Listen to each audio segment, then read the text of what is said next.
한국경제TV 생생한 실전 투자 정보 와우퀵. 월 5,000원 커피값으로 투자 정보가 내 손 안에 배달됩니다. 와우킥 N에서 만나요. 네, 4,800선을 돌파한 코스피 지수 5,000을 향해 가고 있습니다. 시장 진단과 함께 투자 전략 세워드리도록 하죠.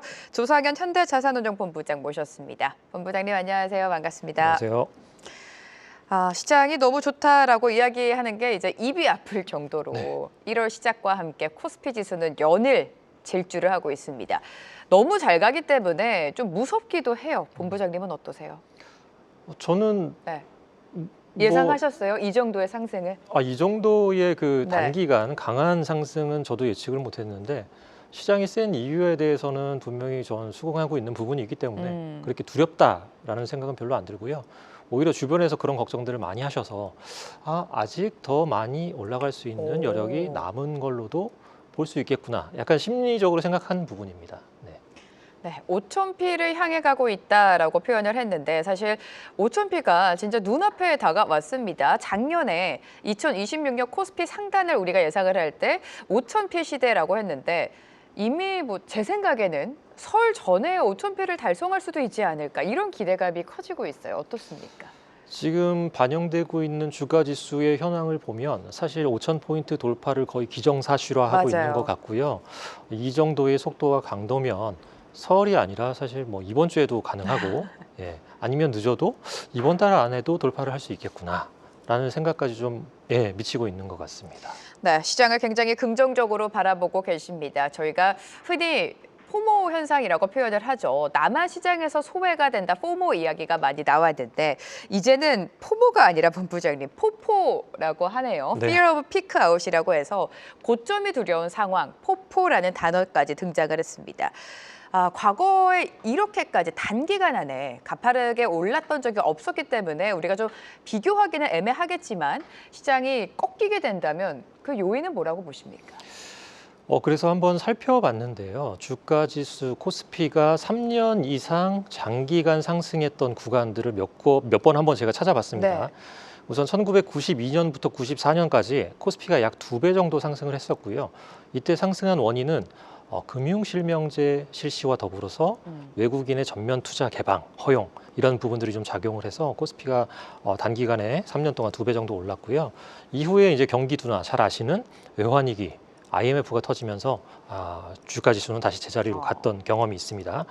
두 번째 케이스로 이제 2003년부터 2007년까지 코스피가 한 3배 정도 상승한 구간이 있었습니다. 이때는 저희가 기억하시는 것처럼 중국이 세계의 공장으로 부상을 하면서 중국 주도의 어떤 경제 성장이 좀 굉장히 드라마틱하게 나오던 부분이어서 차이나 스토리가 좀 발현됐던 구간이고요.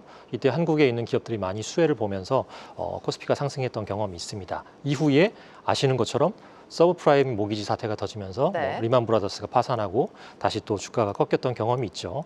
그리고 가장 최근은 이제 2019년부터 2021년 사이, 즉 코로나가 터지고 그 이후에 상승했던 구간인데 이때는 짧게 코스피가 한 60% 정도 상승을 했었고요. 근데 이때 원인은 사실 코로나 때문에 경기 지표가 완전히 꺼졌다가 이런 부분들이 기저효과에 의해서 봉쇄가 풀리면서 좀 좋아졌던 부분들이 반영됐던 부분, 이런 부분들이 좀 반영이 됐다라는 부분이고, 마지막으로 언급드리고 싶은 부분은 1985년부터 89년까지의 이른바 이제 3조 호황이라고 하는 국면이었습니다. 이때는 무려 코스피가 6배 정도 올랐습니다. 네. 한국 경기 역사상 초호황의 어떤 국면이었고요. 이때는 이제 저유가, 저금리, 그다음에 저달러 이런 부분들로 인해서 경기 화랑을 겪었었고, 이후에는 이제 경기가 둔화되고 이런 부분들 거품이 꺼지면서 사실 시장이 반락했습니다. 그러면 지금 현재 사이클은 어떤 국면인가, 무엇이 요인인가라고 살펴보면 올해 예상되는 코스피 상장사 영업이익이 지금 현재 최근까지 집계를 해보면 약 430조 원 정도로 집계가 됩니다. 이런 레벨이 어느 정도냐면 과거에 코스피 상장사 영업이익이 300조 원을 넘었던 적이 없습니다. 최근 지난 4년간 200조 원대에 머물러 있었고요. 근데 올해 처음으로 300조 원을 넘기는 동시에 400조 원까지 한꺼번에 넘기는 국면이기 때문에 탄탄한 펀더멘탈이 뒷받침되고 있다. 이번 사이클은 이익에 기반한 사이클이다라고 보시면 될 것 같습니다. 네, 지금의 상승장은 이익, 그러니까 실적에 기반한 상승이다라고 표현을 해주셨고요. 우리가 뭐 수급도 안 볼 수는 없습니다. 1월장 들어서 외국인의 적극적인 매수보다는 기관 쪽에서 물량이 좀 많이 들어오고 있는데 이 부분 어떻게 해석할까요? 지금 현재 네. 상황 보면 외국인, 개인, 기관 모두 다 세 주체가 조정 시마다 매수에 나서는 모습을 보여주고 있고요. 네. 특히 기관 같은 경우는 작년 연간의 월별 순매수 추이를 보면 작년 하반기부터는 거의 순매도였습니다. 상반기까지는 매수를 하다가 하반기부터는 코스피 지수가 막 급하게 상승하는 구간에서는 계속 순매도 기조였고 그런 것들이 12월부터 플러스 순매수로 좀 전환한 상황이어서 적어도 올해 상반기는 기관 주도의 어떤 기관 순매수 장세가 좀 이어지지 않을까. 왜냐하면 작년 하반기에 주식을 너무 많이 팔아놨기 때문이죠. 그런 부분 감안하면 기관 매수 긍정적으로 바라볼 수 있을 것 같습니다. 네, 기관의 매수가 주도하는 시장도 기대를 해볼 만하다라고 지적을 해주셨습니다. 자, 지금 이익 기반으로 성장 사이클, 상승 사이클이 이어지고 있다라고 표현을 해주셨는데 그 중심에는 당연히 반도체가 있죠, 본부장님. 반도체 이야기 뭐 많이 질문을 받으시겠지만 여전히 똑같은 질문입니다. 반도체 투톱의 상승 어디까지 보십니까? 네. 지금 이 반도체 D램의 사이클을 전망해야 되는 상황인데 지금 여러 뭐 조사 기관이랄지 애널리스트 분들이 추정하는 사이클도 이 사이클이 언제까지 갈지 아직 가늠하기 힘들 정도의 호황 국면을 맞이했다라고 보시면 됩니다. 하루가 멀다 하고 D램 제품 가격, 낸드 가격이 상승하고 있는 국면이어서 이익 추정치가 지금 날마다 거의 상향이 되고 있는 상황이거든요. 그러다 보니까 이 사이클의 어떤 끝을 지금 당장 논의하기보다는 과연 어느 정도의 강도로 오랫동안 지속될 수 있을까 부분을 네. 좀 먼저 좀 보는 게 맞을 것 같고요. 과거와 달라진 점 중에 하나는 예전에는 반도체 메모리 플레이어들이 꽤 많이 있었습니다. 대만, 일본을 비롯해서 꽤 많이 있었는데 지금은 유의미하게 남아있는 게 솔직히 전 세계에 삼성전자, 하이닉스, 마이크론 테크놀로지 딱 세 군데거든요. 이 세 군데 중에 두 군데가 우리나라에 존재하고 있는 기업이고요. 그러다 보니 공급자끼리의 어떤 과점적인 형태가 지금 유지가 되고 있는 상황이어서 생각보다 이러한 사이클이 길게 갈 수도 있다라는 부분은 좀 열어두고 접근하는 게 맞지 않나 싶습니다. 반도체를 바라보는 시각이 포모랑 앞서 저희가 표현해드린 포포 두 개 다 적용이 되고 있는 것 같아요. 내 포트 안에 남한 반도체가 없어서 소외가 되고 있고 그렇다고 해서 지금 들어가기에는 피크아웃에 대한 우려가 크기 때문에 또 포포 현상까지 나오고 있는데 본부장님께서는 계속해서 좀 긍정적으로 추가 상승 여력이 있다라고 판단하고 계신 것 같습니다. 자, SK 하이닉스 실적도 다음 주에 발표가 됩니다. 삼성전자가 실적 발표 이후에 주가가 상승세를 많이 보였기 때문에 하이닉스에 대한 기대감도 큰데 지금 매수해도 됩니까? 네, 당연히 될 것 같고요. 신규 진입이요. 네, 될 것 같습니다. 네. 어. 왜냐하면 이익이 결국에 모든 이 주가를 설명하는 가장 중요한 함수인데 그러한 이익이 본격적으로 개선되는 국면에 돌입한 상황이기 때문에 삼성전자의 잠정 실적치를 보면 하이닉스의 지난 4분기 실적이 얼마만큼 나올지 저도 솔직히 약간 기대가 되고 있는 부분이거든요. 그런 부분들이 4분기 실적 공표가 되면서 가이던스, 좋은 가이던스로 이어지고 네. 이러한 것들이 올해 1분기, 2분기 실적 상향치를 계속해서 올리는 하나의 힘으로 작용할 거기 때문에 어떻게 보면 올해 상반기가 반도체 투톱 기업의 이익 모멘텀, 이익 증가 모멘텀이 가장 세게 나올 수 있는 구간이 아닌가라고 좀 바라보고 있습니다. 네, 사실 SK 하이닉스가 이미 76만 원 선을 터치를 했기 때문에 호실적에 대한 기대감이 주가에 선 반영되지 않았나라는 생각도 하실 텐데 역시나 여전히 추가 상승 여력이 있다라고 계속해서 강조를 해주고 계십니다. 자, 반도체가 쉬어갈 때 라는 표현이 맞는지 모르겠어요. 사실 쉬어간 적이 최근에 없어서 반도체가 매수세 강하게 받아가고 있는데 그와 같이 했던 게 조선과 방산이었던 것 같습니다. 조선도 다시 한번 강하게 튀어주고 있죠. 조방원에 대한 투자 전략 여쭤볼게요. 상대적인 관점에서 좀 바라봐야 될 것 같은데요. 조방원 같은 경우도 분명히 포트폴리오의 일정 부분 담으면 굉장히 좋은 포트폴리오의 어떤 변동성을 줄이는 요인으로 작용을 할 것 같습니다. 다만 상대 비교를 했을 때 주도력을 누가 갖고 있느냐 차원에서 보면 뭐니 해도 올해 코스피 이익 증가율을 견인하는 반도체가 우위에 있다라고 좀 볼 수 있을 것 같고요. 조방원 같은 경우는 공통적으로 수주 산업입니다. 그리고 기수주 물량을 굉장히 많이 받아놓은 상황에서 작년에 어떻게 보면 주도주 역할을 했었고요. 신규로 조방원이 다시 한번 주도주 역할을 좀 발휘를 하려면 기존에 받았던 수주 이상의 신규 수주 모멘텀을 좀 받고요. 실적은 그걸 후행해서 좀 좋아지는 편이니까 새로운 수주풀이 굉장히 많이 늘어난다라는 그림이 나와서 반도체의 어떤 실적을 향후에 압도할 만한 그런 성장률을 보일 것 같다 그러면 조방원이 우위에 있겠지만 그렇지는 않은 상황인 것 같기 때문에 그래도 주도력은 반도체에 있지 않나라고 봅니다. 역시나 주도는 반도체다라고 말씀을 해주셨는데 지금 유튜브 댓글창에 이런 댓글이 올라왔네요. 반도체가 오른다고 해도 사실 삼성전자랑 하이닉스 투톱 위주로 올랐지 소부장은 별로다라는 이야기가 많은데 어떻게 보세요, 소부장은?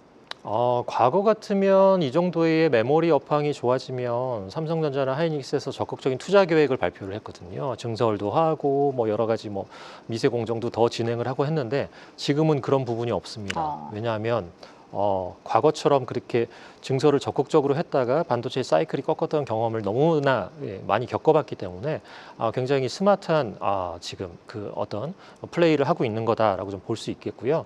다만 TSMC가 지난주에 이 공격적인 증설을 발표를 했습니다. 네. 상당히 보수적인 업체임에도 불구하고 그런 부분 감안하면 결국에는 삼성전자나 하이닉스도 상반기 중에는 투자 발표를 좀 하지 않을까라는 생각이 들고요. 그런 투자 발표가 가시화됐을 때 비로소 소부장들도 좀 탄력을 얻고 좀 올라갈 수 있지 않을까라는 생각을 갖고 있습니다. 네, 최근에 TSMC의 대규모 증설 계획 다들 보셨죠? 삼성전자랑 하이닉스 역시 증설 계획을 내놓은다면 소부장단에도 좀 훈풍이 이어질 수 있다라고 진단 말씀을 내려주셨습니다. 본부장님 오늘 뭐 시장의 주인공은 현대차인 것 같습니다. 현대차가 이렇게까지 오를 거라고 누가 예상이나 했습니까? 네. 작년에 주가가 너무나 부진했고 사실 40만 원 넘겼을 때도 살짝 쉼을 주지 않을까라는 생각을 했는데 오늘 15% 급등이에요. 네. 48만 원 향해 가고 있어요, 본부장님. 그만큼 유동성이 풍부한 상황이구나라는 걸 저는 좀 체감하고 있고요. 현대차를 15% 하루에 올릴 수 있는 그 정도의 유동성이 시장에 지금 깔려 있구나라는 부분을 좀 갖고 있고, 이 피지컬 AI에 대한 어떤 수혜 뭐 이런 어떤 직접적인 그 결과물을 보여줄 수 있는 기업들을 찾다 보니까 로봇 관련주들인데 결국에 그중에 그러면 부담 없이 기관도 담을 수 있고 개인도 부담 없이 담을 수 있는 종목이 무엇인가라고 생각해 보면 결국에 현대차밖에 없다라는 거죠. 왜냐하면 다른 휴머노이드 로봇, 피지컬 AI 기업들은 사실상 매출이나 이익에서 현재의 시가총액 밸류에이션을 설명하기에는 굉장히 역부족인 것들이 많거든요. 반면에 현대차는 기존 본업을 하고 있는 완성차 업체이고 자동차에서 충분히 많은 이익을 벌어들이고 있는 상황이기 때문에 밸류에이션도 피어 대비해서 낮았던 상황이고요. 그래서 부담 없이 접근할 수 있는 부분. 게다가 아틀라스가 굉장히 좋은 반응을 보여줬고 보스턴 다이나믹스의 어떤 그런 IPO까지 좀 예정되어 있는 상황이기 때문에 관련한 모멘텀들이 한꺼번에 얹어지면서 폭발적인 좀 주가 상승으로 나오고 있는 게 아닌가라고 좀 보여집니다. 네, 지금 목표 주가를 이야기하기에는 좀 부담스러우시겠지만 지금 하우스에서는 50만 원 선 무난히 넘겼고 65만 원까지 목표 주가가 나오고 있습니다. 피지컬 AI 로봇 관련 기업을 찾다기보다는 그냥 현대차를 보자라는 말씀이신 것 같아요. 네. 근데 모르겠습니다. 현대차 밸류에이션이 이미 그 지금 도요타 수준까지 온 상황이기 때문에 어떤 증권사에서 말씀하신 PER 18배를 주자라는 부분에 대해서는 저는 아직은 좀 체감이 좀 안 되는 상황이긴 합니다만 좀 한번 지켜볼 필요는 있을 것 같아요. 예. 네, 현대차 오늘 급등이 나오면서 코스피 시총 3위까지 등극을 했습니다. 앞으로의 현대차의 상승 흐름 지켜보도록 하고요. 이번 주에도 3차 상법 개정안 국회 법사위 심의가 예정되어 있습니다. 지금 반도체 달려주고 현대차 비롯한 로봇 달려주고 조선 방산 잘 가는데 이 증권, 금융, 지주사 이쪽은 그렇게 잘 가지는 못하잖아요. 네. 전환 포인트가 될 것 같아요. 분명히 한번 홍풍은 불 것 같긴 한데요. 항상 제가 말씀드리는 게 이제 상대적인 관점으로 봐야 된다라는 부분입니다. 예. 만에 하나 지수가 재미없고 특별히 살만한 종목도 없고 그다음에 시장에 어떤 기업 이익이 성장할 만한 뚜렷한 모멘텀이 안 보이는 상황이었으면 이런 상법 개정안 관련한 수혜주랄지 지주사, 금융사 이런 부분들이 좀 약간 탄력적으로 오를 수 있는 하나의 테마를 탈 수 있는 그런 영역이 됐겠지만 지금은 시장 지수도 잘 오르고 살 종목도 많고 심지어 현대차도 하루에 15%씩 오르니까요. 그런 상대적으로 사고 싶은 종목들이 많다. 그런 상황이기 때문에 아마도 상법 개정안 통과돼서 지주나 금융에 대한 관심이 예전만큼은 조금 오기는 쉽지 네. 않지 않을까라는 그런 좀 생각을 갖고 있고요. 결정적으로 만에 하나 이제 지주나 증권이 구조적으로 이런 부분 때문에 이익이 좋아질 걸로 좀 예측이 강하게 된다 그러면 이쪽으로도 매기가 쏠릴 수 있겠지만 사실 이익과는 약간 별개의 그런 어떤 법안이기 때문에 단기적인 좀 테마에 그치지 않을까라는 생각을 좀 갖고 있습니다. 네, 모든 건 상대적인 거죠. 지금 증권사 금융 지주를 보다기보다는 이익 상향이 되는 업종을 보자라고 말씀을 해주셨고요. 포보 현상이 지금 대형주 위주로만 가고 있기 때문에 내 포트 안에 코스피 대형주가 아니라 코스닥이 많은 분들은 굉장히 답답할 것 같아요. 지수 자체가 뭐 연일 사상 랠리를 이어가고 있다고는 하지만 내 포트 안에 코스닥이 집중되어 있으면 철저하게 소외가 되잖아요. 맞습니다. 네. 코스닥도 결국엔 이익이 중요하다라는 말씀을 드리고 싶고요. 한번 찾아봤습니다. 그랬더니 코스닥 상장사 전체 영업이익이 2022년도에 15조 원을 넘겼는데 그 이후로 내리 10조 원 언더로 빠졌습니다. 즉 코스닥 상장사 전체 영업이익이 한 3년 동안 빠졌다는 얘기고요. 다행인 부분은 아직 집계가 끝나지는 않았습니다만 작년도 기준으로 보니까 다시 10조 원을 넘기는 수준으로 올라간 것 같아요. 그리고 올해 코스닥 상장사 시가총액 상위 업종인 뭐 소부장이랄지 2차 전지랄지 뭐 바이오텍 이런 업종들을 보면 작년 대비해서는 그래도 이익이 개선될 가능성이 좀 높아졌기 때문에 그런 부분에서는 올해는 상대적으로 좀 나쁘지는 않지 않을까. 한번 기대해 볼 만하다. 하지만 코스피 대비해서는 여전히 이익 성장률은 약간 열 위에 있기 때문에 너무 큰 기대는 마시고 작년보다는 확실히 개선된 모습이 좀 보여질 것 같다라는 정도로 이해하시면 될 것 같습니다. 네, 시장이 이렇게까지 많이 올라와 있는 만큼 조금 더 면밀하고 세밀한 투자 전략이 필요하겠죠. 이 상승 잔치에 나도 어떻게 하면 즐길 수 있을지 투자 전략 좀 세워주시죠. 네, 네. 시장이 굉장히 빠르게 움직이고 있고요. 지수 자체는 굉장히 평온하게 올라가는 것처럼 보이지만 그 안에서의 업종이나 종목에서는 변동성이 굉장히 심하게 나오고 있습니다. 그 얘기는 순환매가 매우 빠르게 돌고 있다는 얘기고요. 직접 투자를 하시는 입장에서 오늘 현대차 15% 오르니까 야 오늘 현대차 사고 내일 되면 또 빠지면 어떡하지 또 팔고 그러니까 샀다 팔았다 매매를 엇갈리게 하시면 굉장히 큰 손실을 보실 수도 있는 그런 고난도의 장이다라는 말씀을 드리고 싶고요. 결국에 단순한 수혜기업, 테마기업 이런 거 추종하시는 것보다는 제가 앞서 계속 말씀드렸던 이익 성장이 가장 중요한 만큼 이익이 확실하게 증가하는 기업을 주도하는 기업을 바이앤홀드 전략으로 좀 가져가시는 걸 추천을 드리고 매매를 많이 하실 필요는 없다.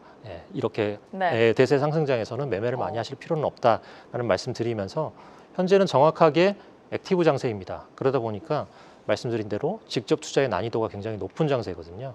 오히려 자신이 없으시면 액티브 주식형 금융 상품을 통한 간접 투자도 좀 확대를 해보시는 걸 고려해 보시길 추천드립니다.